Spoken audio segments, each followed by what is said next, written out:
Vítam vás majster v záhrade a dnes si spolu predstavíme túto akumulátorovú pílu od Procraft PKA 32 Li. Píla prichádza s nainštalovanou 15 cm lištou a s druhou náhradnou, ktorá má 20 cm. Píla má bezuhlíkový motor, takže nebude potrebovať nejakú častú údržbu.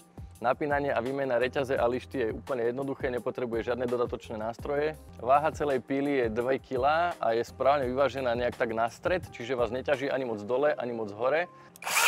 Pri našich záťažových rezacích testoch sme sa dostali na číslo 60 odpílených kusov, ktoré mali v priemere 10 cm na jednu batériu.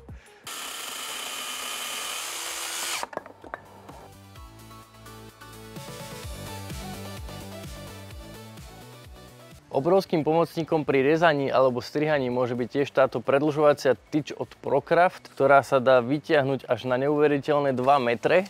Takže viete dotiahnuť aj na tie najvyššie konáre na strome. Tiež je kompatibilná aj s nožnicami, tak aj so samotnou pílou. Ďakujem, že ste si pozreli našu recenziu. Vidíme sa zase pri ďalšom videu a napíšte mi do komentára, čo hovoríte na túto pílu a či si ju kúpite.